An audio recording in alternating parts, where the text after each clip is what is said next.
everybody. Good evening, everybody. It's Chris. And Beth, and this is Una. Say hi, Una. This is our new office kitty. Una is wound up, so I need to go put her away. and not having any of this right now. But yeah, so if you've been following us for a couple of months, you know that sadly we had to say goodbye to our longtime kitty cat, Miss Eris. She was 15 years old and unfortunately passed away, and we were missing having a kitty cat around the house. And while we didn't plan on adopting, yet anyway, we were planning to foster, and this was Silverfish, and she came to us along with her brother Nat. Yes, named after bugs. Yes, the entire family was named after bugs. Yep, and they were.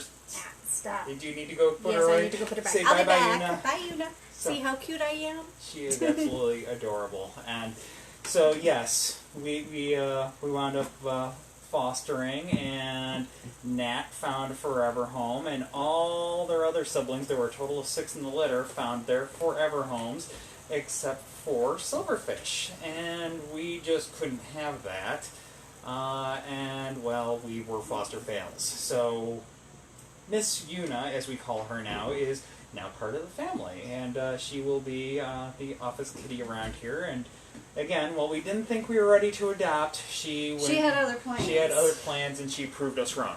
So we have her, but she is a little spitfire, a handful, and she's only 7 weeks. Yeah, she is not ready to sit here and smile pretty for the camera for the next hour and a half. Take her toys back. I'll have to do that later. She's got lots of toys in there. She has a toy pit. Yeah, she has her own room and her toy pit, and she's crying because she's in there by herself right now. But we will go visit her when we are done here this evening. Yes. She's too small to let her out on her own. Yeah. And today was not her day because, well, Daddy had to work all day. Yeah. And I was in the kitchen all day, canning and cooking and making homemade mozzarella and homemade pita bread, and can't have her underfoot while I'm doing all that. Yeah. So overall, it was she's been all wound up all day long, and well, we'll play with her again after we're done with the show this evening. Yes. But you may notice Chris and I are not wearing our normal shirts. We're promoting tonight. Well, that and well, laundry needs to be done. So that's tomorrow.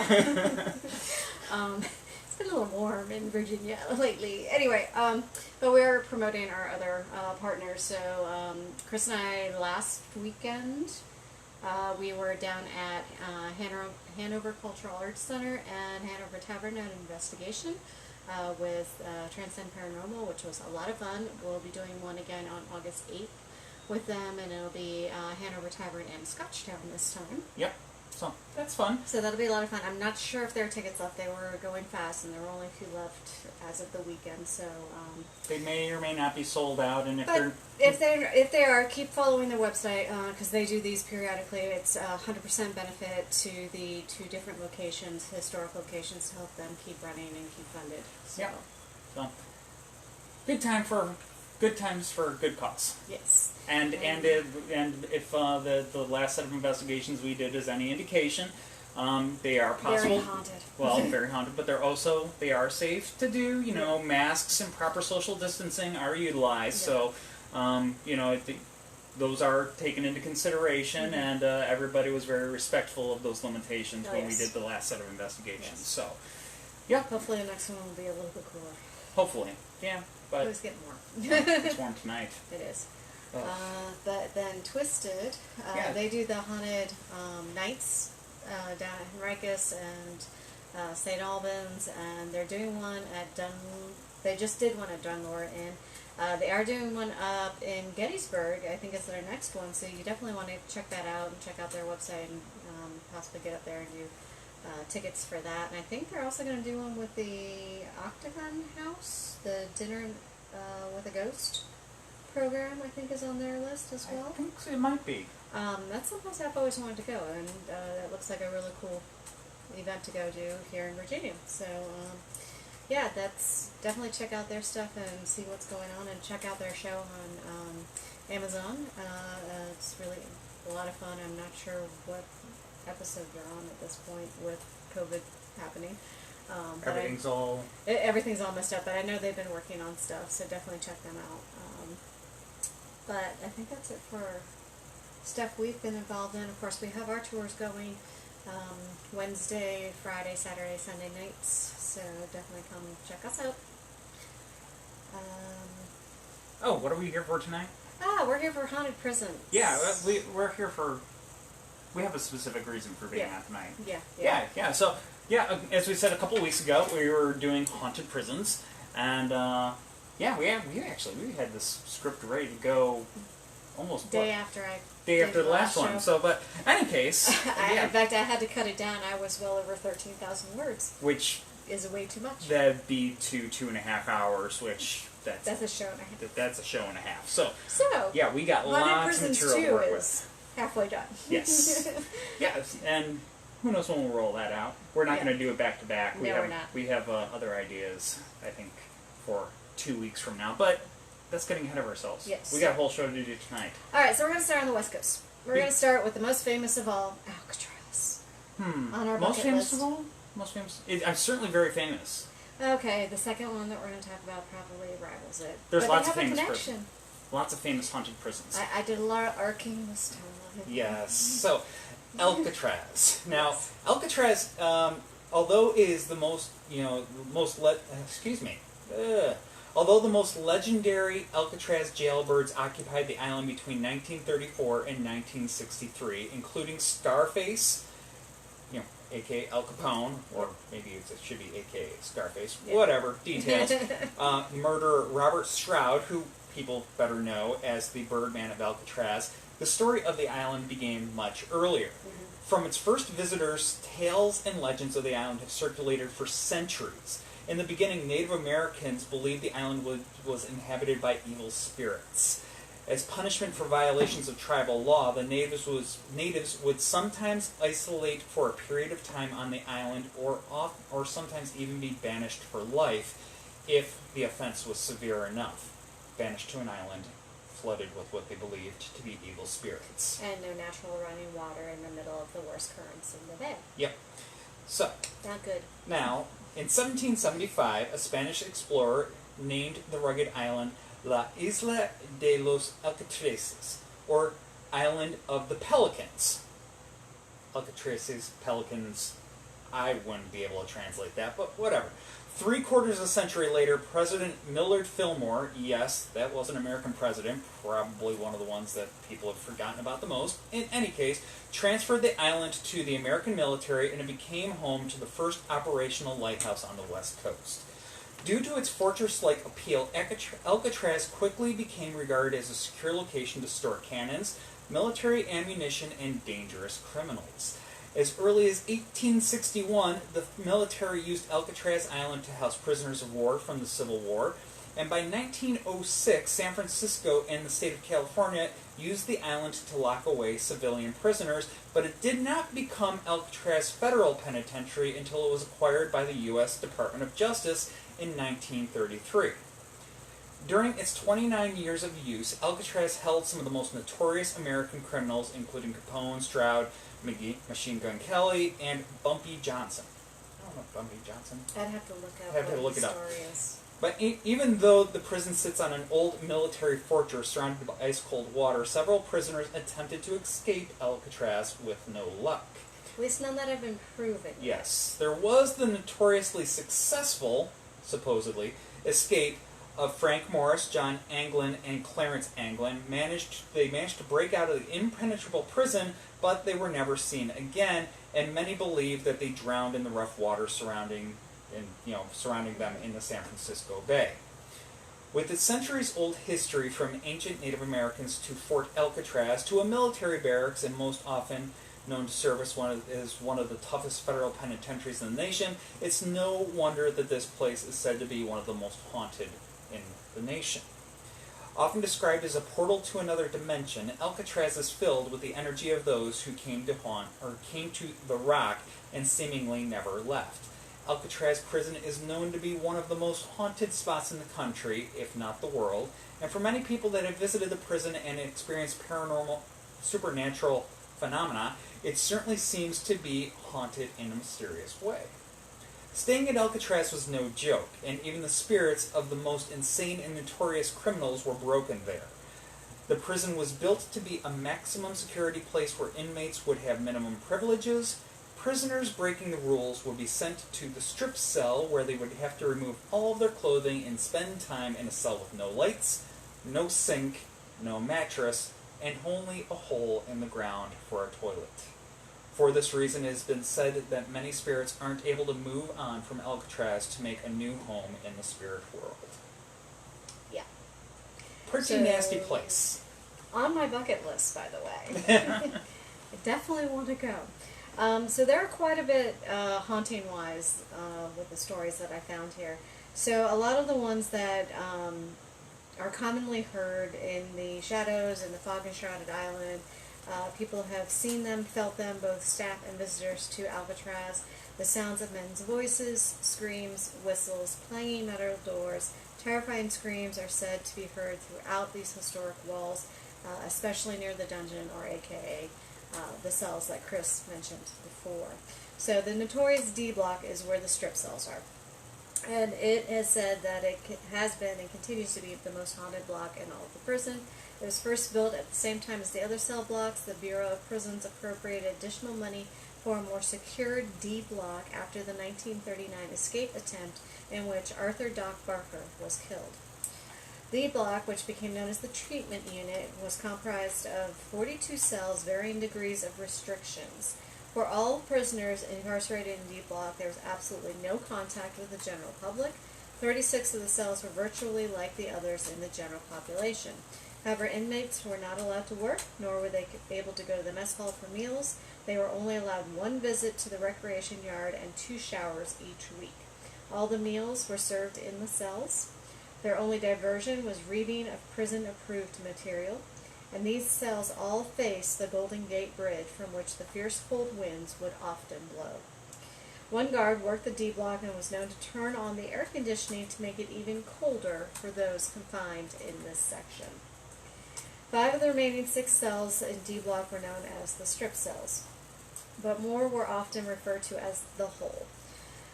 Reserved for the most serious offenders of prison rules, these cells were located on the bottom of the tier, the coldest place in the prison, and contained only, as Chris mentioned, the sink, toilet, and low wattage light bulb that would be turned on and off by the guards at their whim. That's just mean. It is mean. Yeah. Nasty place. So deep and down there in the dark that you're not going to know whether it's day or night. Mm-hmm. Now, the prisoners' mattresses were actually taken away during the day. They were not allowed at any time in the yard or the showers or given routine materials. Inmates could be sentenced to as many as 19 days in the hole, completely isolated and in a state of constant boredom. It's no wonder some of these guys were insane. Yeah, not exactly a place to rehabilitate. No. Not the prime conditions for that. So, cell number 14D. This is the most popular with the paranormal seekers at Alcatraz, and it is, again, the one that is most commonly referred to as the hole. Visitors report that 14D is always freezing cold, even in the height of summer. It elicits a feeling of sudden intensity. People believe the ghost lingers in cells 11, 12, and 13 as well. But again, it's 14 that has the most unhappy feeling in it. A former guard who worked in the prisons in the 1940s reported that guards often saw the ghostly presence of a man dressed in 1800s prison attire walking the hallway next to the strip cells. Tales of an event in the 1940s where a prisoner locked in 14D screamed throughout the night that a creature with glowing eyes was killing him. The 19th century spectral prisoner is seen in this area and has become so much of a practical joke among the guards that the convicts' cries of being attacked were ignored. The inmate screams continued well into the night when they were suddenly replaced by total silence. The following morning, when the guards inspected the cell, the convict was found dead with a terrible expression on his face and noticeable handprints around his throat. The autopsy revealed that strangulation was not self-inflicted. At the time, many believed the inmate had simply been strangled by a guard who had finally had enough of his screaming. Though there was an investigation made, no one ever admitted to the strangling. Most believe that the prisoner was killed by the restless evil spirit of the 19th century prisoner who is so often seen wandering those corridors. Adding to the mystery, when the guards actually lined up the convicts for a daily count, one too many convicts were in the lineup. At the end of the row appeared the recently strangled convict. As everyone, the guards and prisoners alike, looked on in stunned silence, the ghostly figure vanished. So he even showed up for head count the next day. I don't think I would. No. But somehow they're trapped there, so, well, what else are you going to do? Today, cells 12 and 14D are the most active. Cell 14D often reports almost 20 degrees colder than the rest of the cells on the block, and numerous psychics have felt emotionally charged impressions in the corners of the cell where the punished prisoners were known to have crouched down and suffered. These cells are so eerie that it is often said that park rangers refuse to go in there alone. Yeah, I suppose if you were kind of mentally abused like that and you died there and were stuck there for some reason, you might as well mess with the guards. I mean, what else are you going to do? What else are you going to do and get just even the smallest degree of retribution, kind of return the favor a little bit. So there have been numerous writers and investigators who have gone into Alcatraz and have reported back what they have experienced. Authors Richard Weiner and Nancy Osborne, they wrote the book Haunted Houses, they made a trip to Alcatraz. They went into 14D and felt the ice cold feelings that were there. They also, along with a park ranger, entered the cell and all felt strong vibrations and tingling sensations in their hands and arms. Convinced something or someone was there with them, Osborne stated she had never felt so much psychic energy on one spot.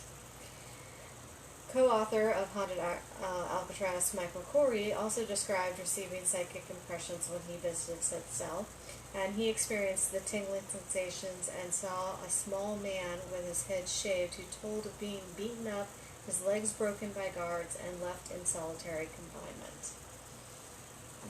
Yeah. On another occasion, when renowned ghost hunter Richard Sennett and a psychic spent the night in Alcatraz, Sennett locked himself in cell 12D, where an evil spirit is said to make his home. As the steel door was closed, the ghost hunter felt icy fingers wrap around his neck, while the psychic experienced visions of the bodies of twisted, demented, and dismembered men. I have enough issues with my neck. Love you too. Your turn. Yes.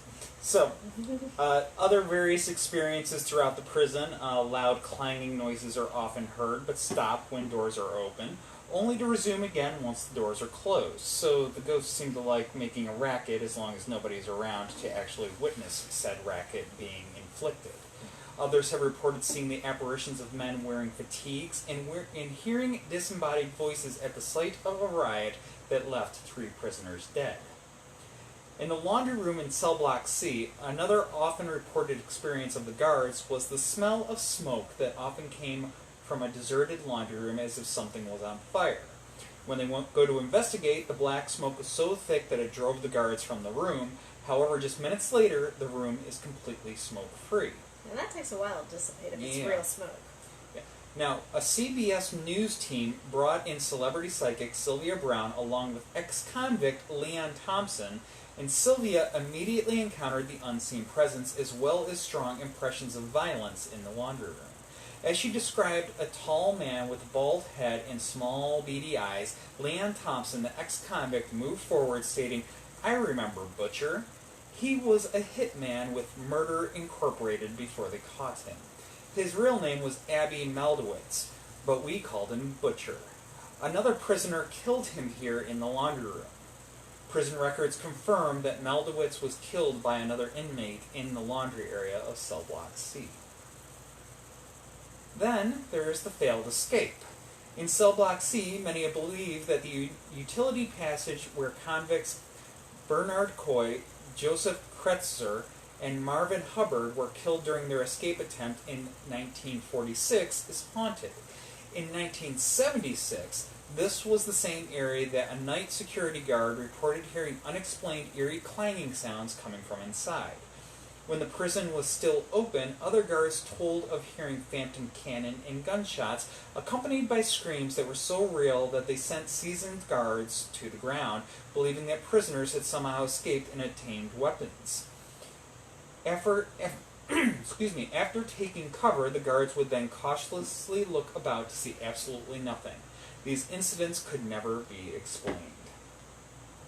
Then, if you slide over to cell block B, this is where Mr. Al Capone had his cell.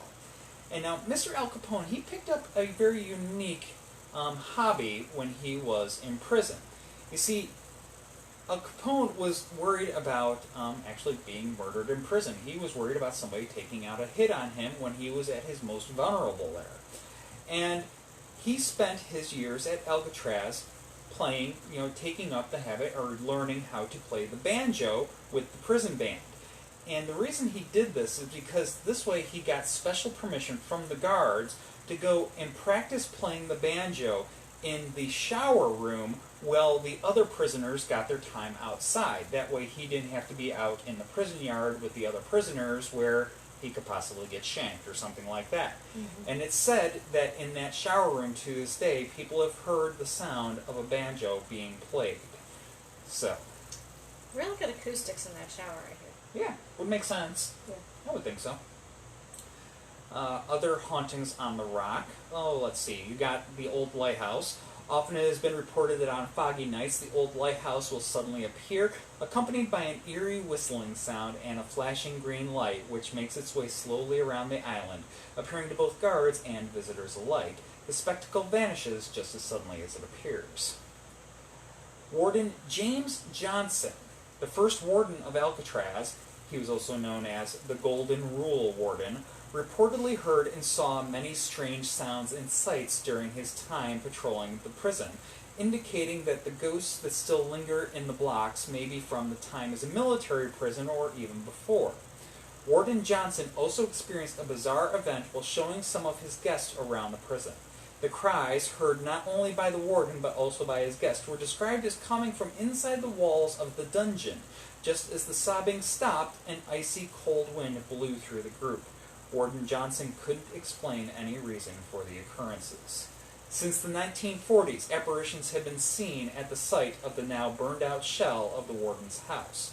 During a Christmas party at Warden Johnson's, several guards told the story of a ghostly man who suddenly appeared before them wearing a gray suit, brimmed cap, and sporting mutton chop sideburns. As the startled guards stared at the apparition, the room suddenly turned very cold and the fire in the Ben Franklin stove was extinguished. Less than a minute later, the spirit vanishes.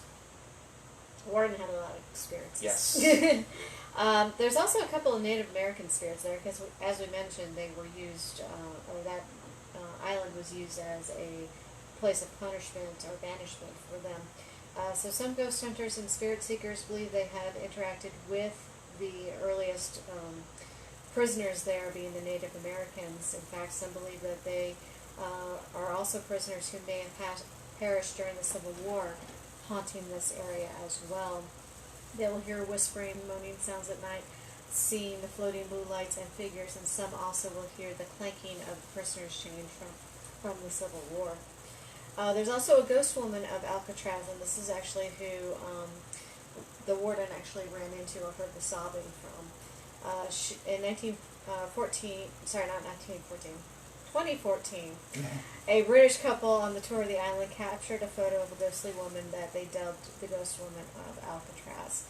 They claimed they had no intention of capturing photos of spirits that day. They were just taking pictures, and they noticed the woman who appeared to be staring knowingly directly into the camera lens after they snapped the shot. It's believed again that she is the sobbing woman that the warden saw or heard.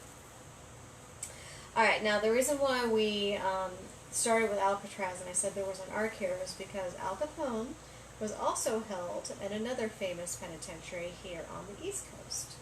Another one I want to go to. Of course, possibly the only haunted prison that could rival Alcatraz. Yes. And that would be, if you haven't guessed yet, the famous Eastern State Penitentiary. And for those of you who haven't seen it lately, they do have a haunted house every single Halloween season, and I actually found a lot of stories from the people who run and act in that haunted house. So that's where we were getting our stories for this, and I thought it was kind of cool to go that route. Yeah. So, and if you are completely unfamiliar with Eastern State Penitentiary, it's actually up in Philadelphia. Yeah. And the place is built like a Gothic castle. It is a truly remarkable structure. It's been around, opening its doors back in 1829, so it's been around for almost 200 years at this point. Yeah, originally designed to hold 253 prisoners, each had their own solitary confinement cell.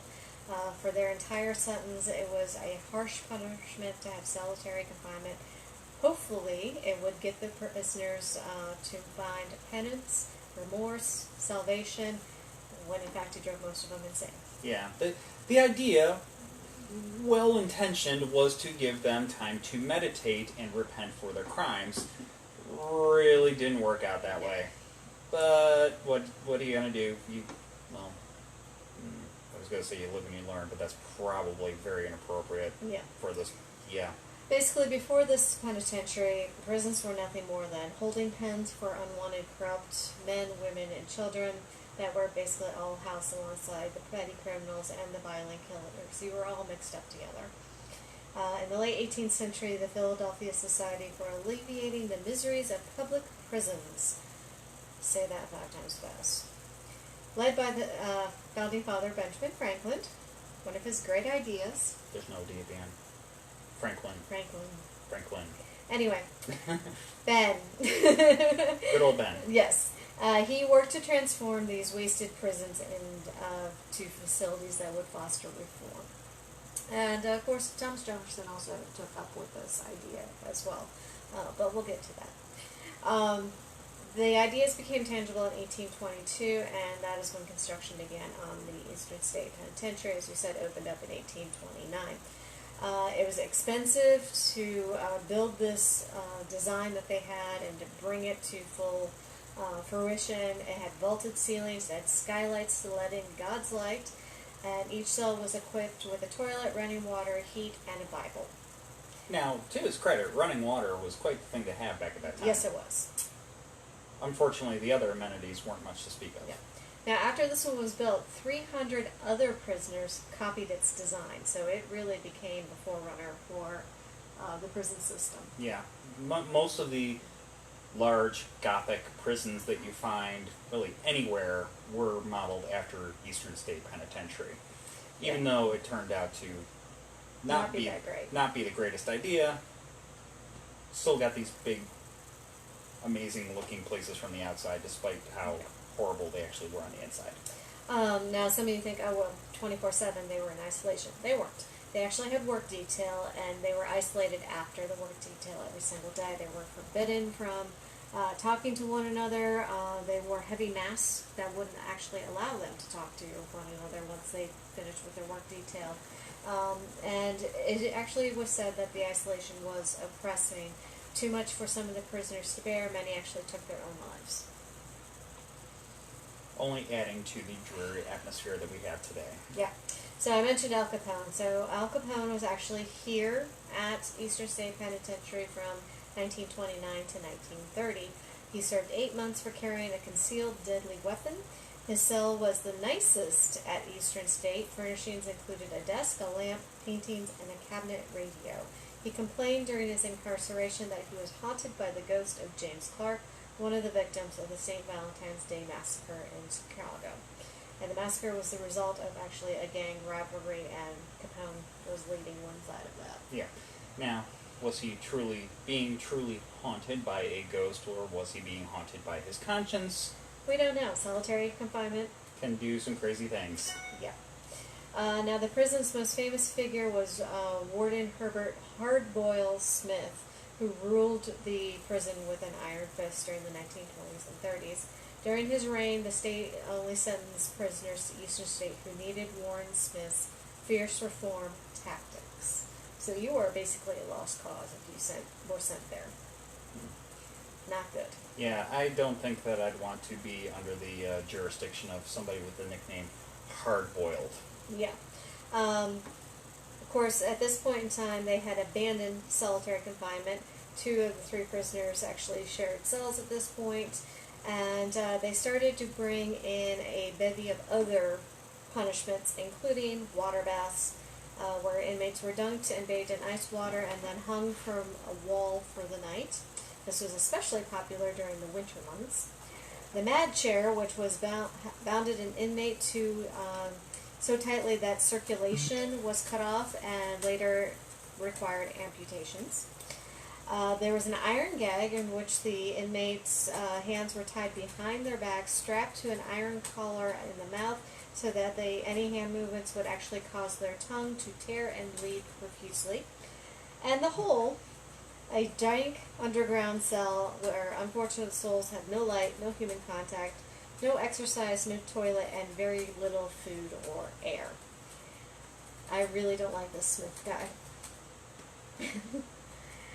Although executions were not carried out at Eastern State Penitentiary, the prison was home to its fair share of murders. At least 2 guards were murdered over the years, and many, many inmates. Hundreds of others died from disease and old age, and the grounds are haunted with the spirits who have met their end at Eastern State Penitentiary. Now, several people have been here to investigate this place, including Ghost Adventures, Most Haunted Live, Sci-Fi Ghost Hunters, MTV's Fear, and many, many, many paranormal research groups have been there as well.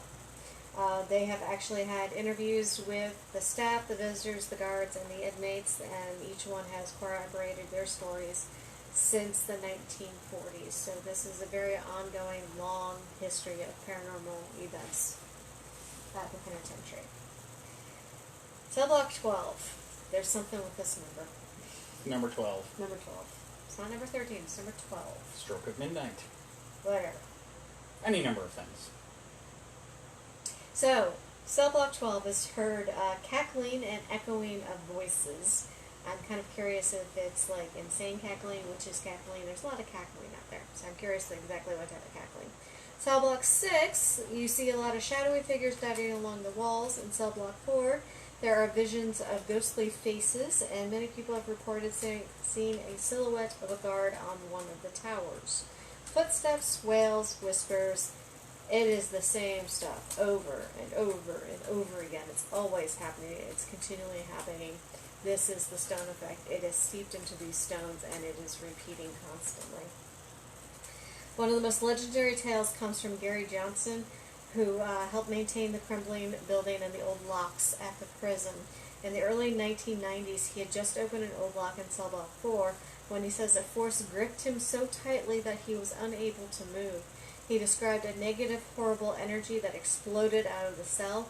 He said it was tormented with faces appearing on the walls that just one form kept beckoning to him. Tour guide Ben Bookman says it's a lot harder to find a believer than it is to find a skeptic here. But at Eastern State Penitentiary, they don't claim the prison is haunted. They say, we run a haunted attraction, and if somebody else special shows up, whatever. Brookman says the staff does not like to exploit the prison's darker image. Most of the people that come from the TV side of things basically are coming looking for the ghost. That's not the story they want to tell. They want to tell the stories of the inmates, the real people that were there. They were people with lives. They had 75,000 people go through this prison. That's a lot of people. That's a lot of energy. They want to tell their story, and so that's what they try to do. So, I'll let you take it over. Mischief Night? Mischief Night. Mischief Night. So, creative director and general manager of Terror Behind the Walls, Amy Holloman, has been working at Eastern State Penitentiary for 13 seasons and had her first paranormal experience ever at the site. Prior to that, her quote, "Prior to that, I had been a skeptic about paranormal activity," she says. "I wasn't the kind of person hoping to find ghosts or assuming that there were ghosts." On Mischief Night, during her first season working, she was cleaning paint brushes with a colleague, knowing they were the last 2 people on the premises for the night. All of a sudden, in the back area of the room we were in, we started to hear these sounds, like a person was stamping something and then moving a paper over repeatedly. Then we heard the sound of a cup move, she says. These were independent sounds that lasted for about 15 seconds. It doesn't really seem like that long of a time, but imagine if something is terrifying you. It's pretty long. I literally learned what the word petrified meant. I was frozen stiff. Her and her colleague linked arms and left the building in silence, too stunned for words. Then, she also shares, Holloman also worked with the actors as a part of her job, and 2 different ghostly accounts from 2 different ones certainly sent chills up her spine. According to many ghost investigators, Cell Block 12 is one of the hottest paranormal spots on the site, she revealed. An actor says to me one year, Amy, I can't work on the top floor of Cell Block 12 anymore. Can you move my spot? When she asked why, he replied, there's a ghost up there. When I was at the edge of the cell block, it looked like this woman was running towards me, screaming, and once she got close to me, she turned around and ran back. Holloman thought his account was weird and switched his spot. 3 years later, a totally different actor comes to her with a similar story about the second floor of Cell Block 12 being haunted. You'll never believe this, but I think it was a banshee. It was flying down the cell block towards me, screaming, and then turned back. Holloman says of the second actor's story. What are the chances of that? Banshees aren't a good thing to see. You usually end up dying after you see them. Might have been screaming like a banshee, but probably not a banshee. So, No. pretty terrifying all the same. Yeah. Then, there's more. This woman wound up having a lot of experiences for somebody who did not believe going in. Holloman also reveals a particular happening when a visitor mailed back a bolt they said they had taken from the site along with a letter. We've told this type of story before. You don't take shit. You don't take stuff from haunted sites. But somebody did, and in the letter it says they regretted taking it because they've had the worst luck ever since. The mystery sender returned the bolt in a bag of sage, asking the staff to put the bolt back exactly where they found it. For them to think that their lives took a turn for the worse since taking this object says something, she admits. I'm going to doubt stuff in sage. Then light it on fire. Okay. It's a metal bolt, though. I mean, it's not going to go up in flames. So, Holloman isn't the only person on staff with paranormal experiences. Technical director James Travis has also had his own moment with spirit. It was close to midnight on a rainy and windy Friday during the fall of the year 2012, and there was an event that evening and all the other guests and staff had left for the property. Travis noticed a large steel panel that had been delivered for him in the building's gatehouse and wanted to move it out of the way and decided to take it to Cell Block 12. Why he would take it there, I have no idea. The place has a reputation. So, in case you need reminding, yeah, that was the place where all of Holloman's paranormal experiences were. He quotes, I planned to put it just inside of the gate there. The dolly kept sliding out of the way, so I had to use both hands to get the gate unlocked, he remembered. All of a sudden, he felt the presence of someone behind him. I knew that everyone else had left the property, so my first suspicion was that some miscreant had secluded themselves away and were up to no good, he said. When Travis turns around, he sees a short man, only about 5 foot 4 inches, standing a few feet away from him. I instantly drew back my fist ready to strike, heart pumping. Then I realized he was translucent and dressed in Civil War-era military clothes. Then he just disappeared. Later, Travis finds out that the Eastern State Penitentiary was operational during the Civil War. It opened up in 1829. So, yeah, it had a couple few decades under its belt by the time the Civil War rolled around. Now, despite all these accounts, even Eastern State Penitentiary staff has a few skeptics in the ranks who haven't actually seen or heard ghosts, like the director of Interactivity for Terror Behind the Walls, Jennifer Tomczyk. I tell people that I do not believe in ghosts, but I look for them during my evenings working as a performer, she says. Tomczyk has been with Eastern State Penitentiary for 14 seasons and has never seen anything manifest in a physical form, but admits that she's had odd sensations now and then. Quote, My head throbbed and I felt cold and queasy while standing in 3 locations. The warden's office, the very back section of Klondike, which was the punishment cells, and near a pipe closet on the 2nd floor of Death Row. Tomsic says she openly invites ghostly creatures to hang out with her while she is working. Quote, I openly welcome an apparition's companionship during my long nights in the crumbling cell blocks, she admits. So, send her up to cell block 12. Yeah, see what happens with her there. So, that is the Eastern State Penitentiary. Very, very haunted location. So now we're going to jump south. We're going to go down to South Carolina and talk about the old Charleston jail. Yes. So, Old Charleston Jail, located on a 4-acre parcel set aside for public use from Charleston's earliest settlement. The jail, which was operational from 1802 until 1939, housed Charleston's most infamous criminals and, during the Civil War, federal prisoners of war. The old jail building was constructed in 1802 and served as the Charleston County Jail until 1939, and in 1680, in 1680, as the city of Charleston was being laid out, this location was designed for public use. I should have proofread this a little better.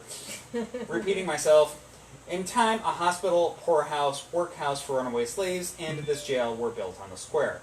When the jail was constructed, it consisted of 4 stories, topped with a 2-story octagonal tower. Charleston architects Barbett and Seeley were responsible for 1855 alterations to the building, including a rear octagonal wing, expansions to the main building, and the Romanesque revival details. This octagonal wing replaced a fireproof wing with individual cells designed by Robert Mills in 1822, 5 years earlier than his notable fireproof building. The 1886 earthquake badly damaged the tower and top story of the main building, and those were subsequently removed. Now, that's the architectural history. Okay. Yeah. So, the jail has housed a great variety of inmates. John and Lavinia Fisher and other members of their gang convicted of highway robbery in the Charleston Neck region were imprisoned here in 1819 and 1820. They both professed their innocence until they were executed. Kind of hard to profess your innocence after that fact, but... Now, let me point out, Lavinia Fisher was actually considered to be the very first female serial killer. Kind of fun person to have there, haunting the place. Mm-hmm. Some of the last 19th century high seas pirates were jailed there in 1822 while they awaited hanging, and this included Jacques Alexander Tardy, held there from 1825 to 1827 for an attempt to steal a pilot boat, also responsible for innocent John Gibson being tried and hanged for his piracy in 1817. There's my arc for the next one. We'll get there. Yep. We'll get there. Tardy. The jail was active after the discovery of Denmark Vesey's planned slave revolt. Wait, the jail was active after the discovery. Okay. Yep. Although the main trials were held in the workhouse, some slaves were briefly held in both the jail and at the poorhouse, and 4 white men convicted of supporting the 1822 plot were imprisoned there as well. Tradition holds that Vesey spent his last days in the tower before being hanged, although no existing document indicates this. Increased restrictions were placed on slaves and free blacks in Charleston as a result of the Vesey plot, and law required that all black seamen be kept here while they were in port.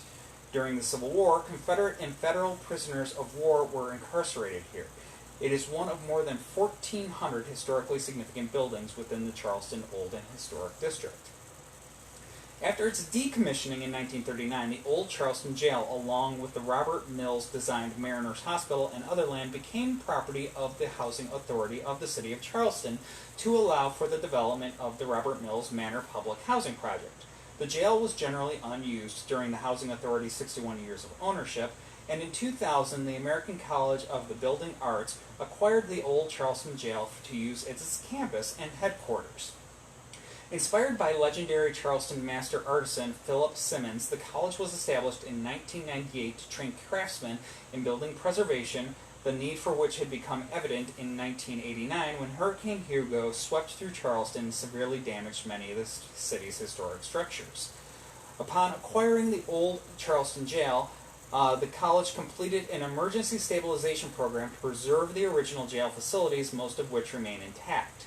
The program consisted of multiple interventions of a period of several years, the largest being structural steel towers that were constructed inside the main cell block, the oldest existing portion of the structure, and bolted to the surrounding walls to arrest the deterioration of the masonry structure around the sides. Today, the Old City Jail is an official Save America's Treasures project of the National Trust for Historic Preservation and the White House Millennium Council. So the college subsequently moved out of the jail in the summer of 2016 to a new location, and in December of 2016, the old Charleston jail was sold to Old City Jail, LLC, a partnership controlled by Mount Pleasant-based real estate company Landmark Enterprises. Landmark is currently planning a major renovation and historic preservation for the building and the property. Tours of the jail have been available since 2003, and the jail has become popular with tourists as well as on television.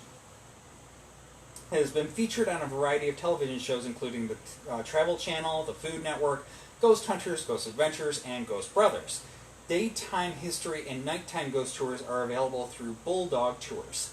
Bulldog Tours, they do a whole variety of stuff down in Charleston. Yeah, they do. So, and they've actually been able, through their tours, be able to donate $1 million or over $1 million at this point to the renovation and preservation of the building.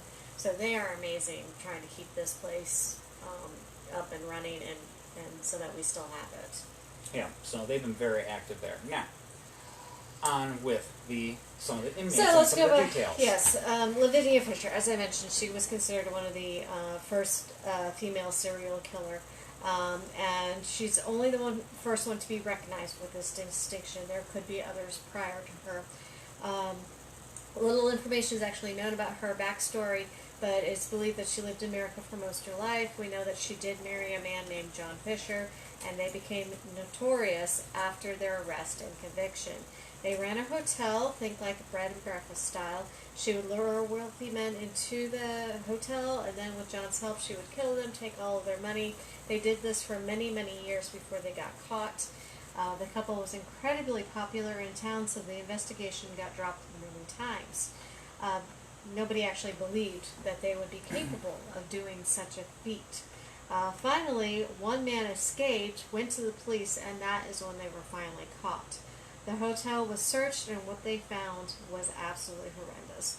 They found many items belonging to the missing travelers and human remains that could have belonged to over 100 men.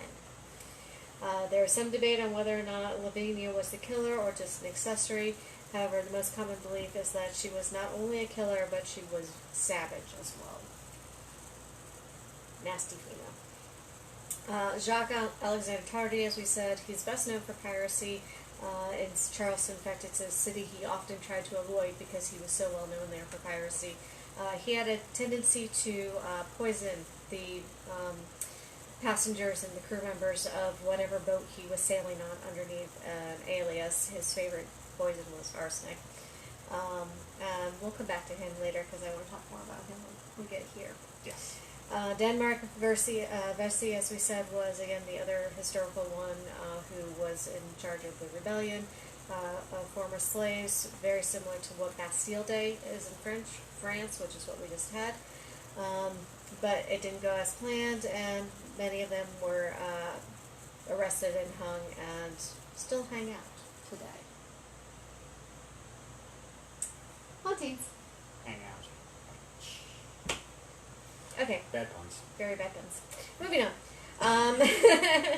So, the prison's believed to be haunted by many of the ghosts of the former inmates who died during their incarceration. They are lost souls lingering and lurking around every corner. These are not only spirits of murderers and pirates, but other wrongfully convicted, the prisoners of war, and slaves. Over 10,000 people died in this building from sickness, injuries, homicides, and executions. That's a lot of death in that building. Some of the occurrences that go on in the old jail today include the run-of-the-mill hauntings. You see things move on their own. You hear disembodied voices. You hear ghostly whispers emanating out of thin air, and even prosaic slamming of the doors. Boom.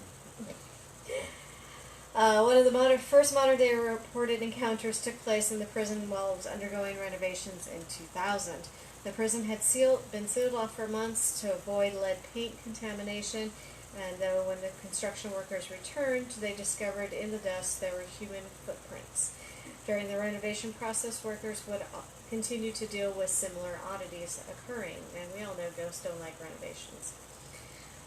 But nothing like the one night when they saw a ghost of a former prison guard with a rifle in hand patrolling the 3rd floor of the jail.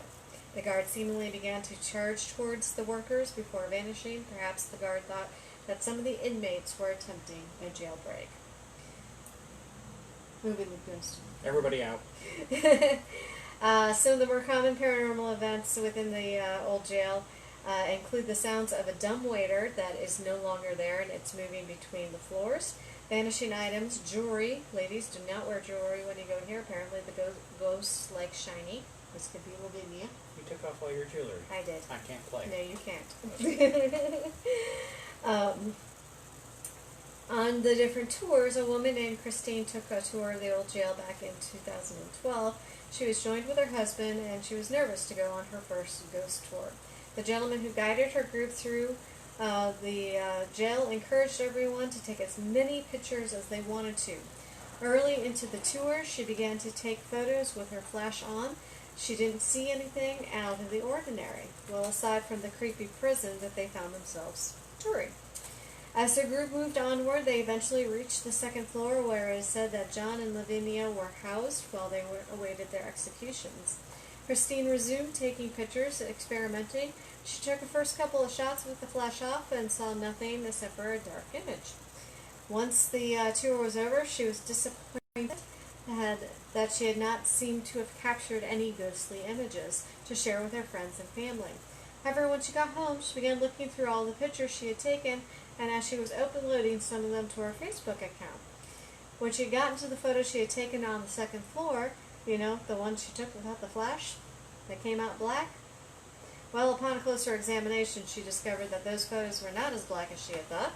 In fact, she could see 2 images now that appeared to be ghostly faces. Christine elaborated, they seemed to be standing one in front of the other. Both had different faces. Could this possibly be John and Lavinia? Maybe. Possibly. Possibly. Other people have said that they have seen John and Lavinia hanging around the old city jail, and especially when paranormal investigations are there, they will catch an EVP that are her final words.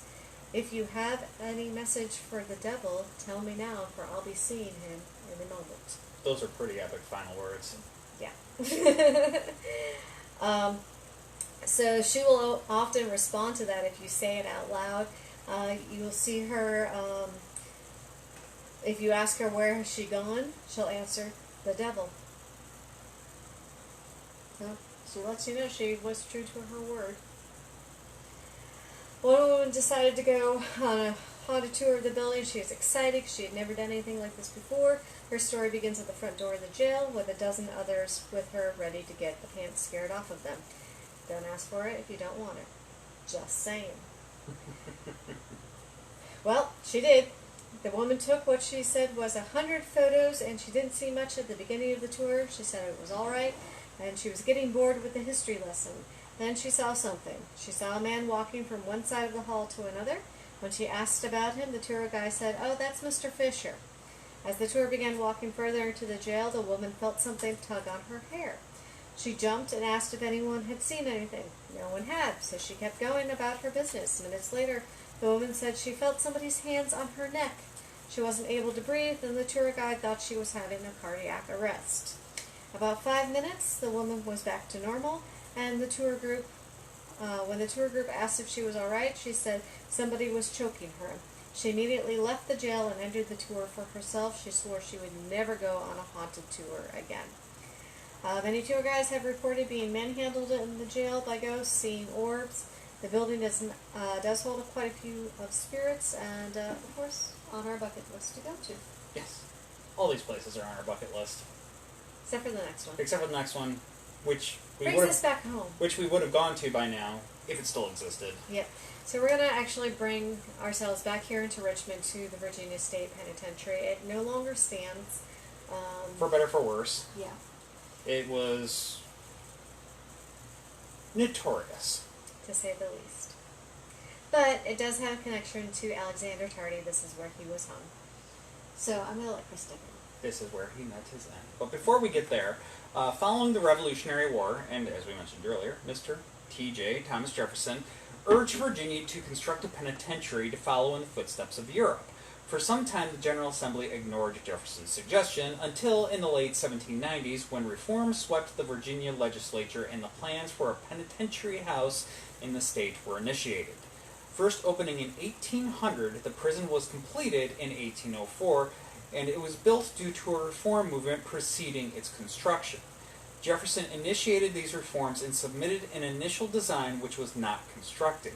The original building was the first American design of Benjamin Henry Latrobe, who later designed the U.S. Capitol building. The prison began hosting executions on October 13, 1908. In 1908, an electric chair was installed in the A building basement. It was nicknamed Old Sparky. The Virginia State Penitentiary, or the Pen, once occupied 17 acres along Spring Street at the intersection of South 2nd Street in downtown Richmond. Yeah, right in the middle of town. Or, I guess... Well, it was in the middle of town at that point. Yeah, by 1900 it was. But yeah, when it was first built, 1800, that was the western edge of town. Yeah, so anyways, those of you that know your Virginia expansion history... Your Richmond expansion history. This is the area that was owned by Thomas Rutherford, Rutherford's addition. He donated the land he sold the land. For the penitentiary. Yeah, so some of the acreage of the many, many acres that he had out that way. Yeah. But anyways, in 1928, the original building was demolished and a new prison was erected on the same site in Richmond, just north of the James River. It expanded to occupy an entire campus of high-wall city blocks and administrative buildings in the block bordered by Bird, Spring, Belvedere, and South 2nd Streets. It once housed Virginia's men's death row and execution chamber in Building A. The prison closed in 1991, and the execution chamber was moved to the Greensville Correctional Center near Jarrett. The Virginia State Penitentiary was demolished that same year. The site is now owned by Afton Chemical. And you can still see one section of it today, and those are the old fans for the ventilation system. Those still stand on that property. Yeah, those are down at Tredegar. Yeah. Well, on the Tredegar property. On the Tredegar property, because they went down into that. Yes. So, anyways, now, Mr. Tardy. We keep talking about Tardy. Yes. Mr. Alexander Tardy was born in Santo Domingo in 1770. He grew up in Philadelphia, a slender, deceptively placid, and humorless man. He went to sea and took up a life of crime. In 1800, he settled in Boston, dabbling in the study of dentistry and adopting the fraudulent title of Dr. Tardy. After being convicted of theft and spending 3 years in prison, Tardy emerged with a twisted mind and a vengeful heart and embarked on a high seas crime spree. Tardy booked passage on a schooner from Boston to Charleston and attempted to poison everyone on board. Tardy placed the blame on the innocent ship's cook and gave false witness that led to the cook's wrongful execution. In 1817, Tardy embarked on a ship headed north, this time placing arsenic in the ship's store of sugar. Again, Tardy placed blame on the ship's steward, but this time his plot was discovered, and he was sentenced to 7 years in prison. In 1827, Tardy made his way to Havana, Cuba, where he met 3 Spanish rogues, Felix Barbeto, Jose Morando, and Pepe Cesar. The 4 villains entered into a partnership bent on piracy. The pirates booked passage on the brig Crawford, which was bound from the port of Matanzas. It was headed to New York. 15 souls left on board the Crawford on May 28, 1827. 7 crew, 4 passengers, and 4 pirates posing as gentlemen. Only 6 would ever walk on dry land again, and only 3 would live past August of 1827. On the 30th of May, Tardy was again up to his old tricks, attempting to poison the crew's breakfast of eggs. However, the suspicious cook brushed off what Tardy said was native pepper. Undeterred, Tardy put arsenic into the crew's hot chocolate the next day, the crew became violently ill, but did not die. The impatient Spaniards demanded that Tardy let them take matters into their own hands. Well after midnight, they fell upon the captain, passengers, and crew, slashing them with knives before throwing them overboard into the Atlantic. When the bloody rampage was over, the sails and deck were soaked with blood, and only the pirates, the wounded first mate, the ship's cook, and one passenger were alive. Tardy wanted to sail for Europe, but needed to provision the ship before crossing the Atlantic. He decided to head for Norfolk. 11 days later, the Crawford reached Hampton Roads, flying a makeshift Spanish flag. When the ship reached an anchorage, the first mate made his escape in one of the ship's dinghies and headed for Fort Monroe to get help. Hours later, as a detachment of soldiers returned to the ship with the first mate, the 3 Spanish cutthroats abandoned ship and headed for Newport News in a small boat. Tardy, seeing that he would not be able to escape, went below decks and slashed his own throat ear to ear. Felix, Jose, and Pepe crossed the James River and fled 20 miles inland before being captured. The 3 pirates were brought to Richmond and tried for piracy and murder before Chief Justice Marshall at the Old Hall of the House of Delegates. The jury found all 3 guilty and sentenced them to death. On Friday, August 17th, the armed guards took the prisoners from Henrico Jail at Main and 22nd Street, and they were dressed in purple robes and hoods. Nooses were slipped around their necks, and they were seated on their own coffins in an open wagon. The prisoners were then transported down Main Street to the state penitentiary 3 miles away. Over 5,000 people lined the route to the penitentiary. In a field at the foot of the penitentiary, a triple gibbet had been constructed. Nearly 7,000 people lined the slopes of the hill to watch the spectacle. The 3 pirates were led to the gallows, positioned on the trapdoors, and the nooses were attached to the crossbeams above their heads. After an address by a Baptist minister, a Catholic priest administered the last rites, and the traps were sprung. Felix died at once, but the ropes suspending Jose and Pepe snapped, and they fell to the ground.